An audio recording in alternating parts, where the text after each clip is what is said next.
नमस्कार। निशुल्क ज्योतिष परामर्श केंद्र में आप सबका स्वागत है। 4 जून 2026 को भगवान कृष्ण के द्वारा विराट स्वरूप प्रकट किया जाएगा। इसलिए आप सभी लोग ध्यान रखें, अपने मित्र संबंधी रिश्तेदार सभी को आगाह करें कि 4 जून 2026 के बाद पिछला कोई भी प्रकरण फाइनल स्टेज पर होगा, निर्णय के उस पर स्तंभ पर होगा। इसलिए जो कुछ भी पुराना है वह सब पूर्ण होने जा रहा है। अब ये जो समय है ये आपको एक निश्चित उस तक पॉइंट तक पहुंचाएगा। महाभारत के युद्ध से पूर्व भगवान कृष्ण द्वारा एक अंतिम कोशिश की गई कि युद्ध टल जाए और समस्या का समाधान हो जाए, किंतु दुर्योधन के द्वारा वार्तादूत को भगवान कृष्ण को बंदी बनाने का आदेश देकर बातचीत के रास्ते बंद कर दिए एवं युद्ध का आगाज किया गया। इस पर भगवान कृष्ण द्वारा अपना विराट स्वरूप भीष्म पितामह, गुरु द्रोणाचार्य एवं विदुर को दिखाकर युद्ध का परिणाम समझा दिया गया। अब 4 जून 2026 को ग्रहों का वही स्वरूप प्रकट हो रहा है जो बातचीत के रास्ते बंद कर युद्ध का आगाज करेगा। 2 जून 2026 को गुरु राशि परिवर्तन करके कर्क राशि अपनी उच्च राशि में प्रवेश करने वाले हैं और 30 अक्टूबर 2026 तक इसी राशि में रहेंगे। इसको समझने के लिए आप देखेंगे कि उस समय प्रातः 10 बजे जो कुंडली का निर्माण हो रहा है वह कर्क लग्न का हो रहा है। गुरु स्थित है द्वितीय भाव सिंह राशि में, केतु स्थित है सप्तम भाव मकर राशि में, चंद्रमा स्थित है गुरु चंद्रमा आमने सामने, राहु अष्टम भाव में कुंभ राशि में, नवम भाव मीन राशि में शनि, दसम भाव 1 नंबर मेष राशि में मंगल, एकादश भाव वृष राशि में सूर्य और द्वादश भाव मिथुन राशि में शुक्र बुध है। इस कुंडली का जो नवमांश बन रहा है, जो भविष्य है, वह नवमांश बताता है। नवमांश का लग्न मीन राशि का है जो व्यय को दिखाता है और लग्न व्यक्तित्व को दिखाता है। आने वाला भविष्य व्यक्तित्व, सोच विचार और दृष्टि से मुक्त होगा, अर्थात हमें कोई रास्ता नजर नहीं आएगा क्योंकि पिछले सारे प्रकरण पूर्णता की ओर होंगे। तृतीय भाव में वृष राशि में शुक्र है, चतुर्थ भाव में मिथुन राशि में सूर्य केतु है, पंचम भाव में कर्क राशि में गुरु यहाँ वर्गोत्तमी है, 5 नंबर छठे भाव में कोई नहीं है, सप्तम भाव में 6 नंबर राशि में मंगल है, अष्टम भाव में नवम में कोई नहीं है, दसम में धनु राशि में राहु शनि है और एकादश भाव में 10 नंबर मकर राशि में चंद्र बुध है, चंद्रमा भी यहाँ वर्गोत्तमी है। इस प्रकार से ये इसका भविष्य है। 4 जून को गुरुवार है, वैश्य वर्ण है, मानव गण है, कृष्ण पक्ष की चतुर्थी है। गुरु चंद्रमा आप देखेंगे दोनों वर्गोत्तमी हैं, प्रथम भाव और सप्तम भाव, यानी आमने सामने के दोनों भाव पूर्ण मजबूती के साथ है। इस समय दोनों गजकेशी योग का निर्माण कर रहे हैं। केंद्र में 3 ग्रह हैं, गुरु मंगल और चंद्रमा।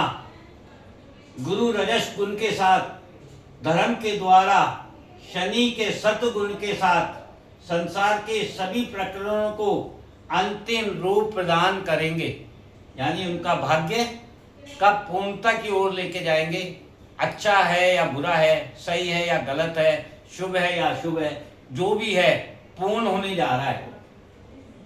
केंद्र में मंगल मेष राशि में रजस गुण के साथ परिवार, संग्रहण, धन, समय, स्वार्थ के प्रति तमस गुण से केतु के द्वारा मुक्ति प्रदान कर जड़ नींव परिवार संस्कार से जुड़ने का अवसर प्रदान करेंगे। केतु मुक्ति का भी कारक ग्रह है और केतु नींव जड़ मूल है, अतः यह परिवार भाव है। सिंह राशि है, सिंह राशि हमारे क्षेत्र को दिखाती है, क्षेत्र की सीमा को बताती है।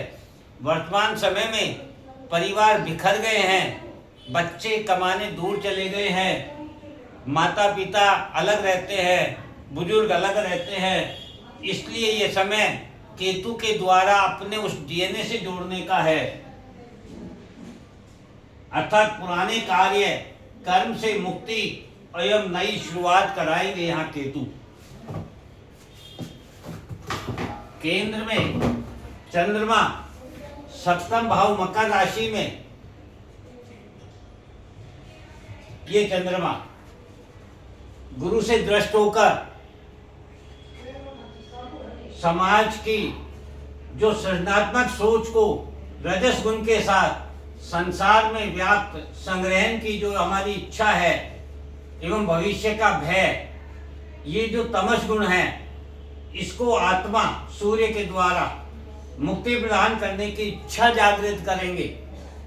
राहु जो भ्रम एवं धोखा है, भविष्य की कल्पना एवं नेटवर्क स्पेस, जिसको आज हम सभी लोग इस्तेमाल करते हैं और जिसके बिना मानव अधूरा हो गया है, इसका कारक ग्रह है राहु। उसके तमस गुण को समाप्त कर शुक्र बुध ग्रह के सत्व गुण के साथ वाणी, संवाद, कम्युनिकेशन, धन, लक्ष्मी, इससे जो आज हम लोगों को आकर्षित कर रहे हैं, भ्रम में रख रहे हैं, धोखे में रख रहे हैं, उससे मुक्त करेंगे। मिथुन राशि आकर्षण की है, वे बताएंगे कि शुक्र जो है, लक्ष्मी जो है, धन जो है, वह संतुलन स्थापित करने के लिए है। जब एक उत्पादक किसी वस्तु का उत्पादन करता है और वह उसका विनिमय करता है, व्यापार करता है, तो वह वस्तु देता है और उपभोक्ता उसके बदले में उसे धन देता है। ये जो आदान प्रदान है, ये धन केवल एक संतुलन स्थापित करने का माध्यम है। यही शुक्र यहाँ बताने जा रहे हैं। लग्न कुंडली के द्वादश भाव में शुक्र बुध लक्ष्मी नारायण योग बना रहे हैं। द्वादश भाव में अर्थात अनंत सागर में, ब्रह्मांड में लक्ष्मी नारायण योग, जो हमारे अनंत सागर में शेषनाग की सैया पर भगवान विष्णु विश्राम अवस्था में हैं और माता लक्ष्मी उनके चरणों में चरण दबा रही हैं, वही छवि इस समय बनने जा रही है। अर्थात वे ये बताना चाहते हैं कि जो सुख है वह अनंत है, यदि उसे धर्म के साथ पालन करता, जिम्मेदारी दायित्व के साथ पूर्ण किया जाए। गुरु संसार में मानव के व्यक्तित्व, सोच विचार एवं दृष्टि में शुद्ध सात्विक संतुष्टि प्रदान कर रहे हैं, क्योंकि वे 4 नंबर राशि में हैं। 4 नंबर राशि जल तत्व की है, गतिशील है, और गतिशील जल जो है वह शुद्ध और सात्विक होता है, पवित्र होता है। केतु डीएनए है, दूसरा भाव हमारे परिवार संस्कार स्वाद का है। सिंह राशि क्षेत्र सीमा की है, अतः केतु मानव को डीएनए से जोड़ना चाहते हैं। इसलिए जो भी अपने परिवार से दूर है, उनकी मजबूरी होगी कि उन्हें अपने परिवार के साथ आकर जुड़ना ही पड़ेगा, उन संस्कारों से, उस मूल तत्व से जुड़ना पड़ेगा। चंद्रमा मन है, 7वां भाव समाज है, मकर राशि संसार में कर्म की है, अतः गुरु धर्म ज्ञान संस्कार के साथ मन से संसार में वृद्धि करने हेतु कर्म करने की प्रेरणा दे रहे हैं।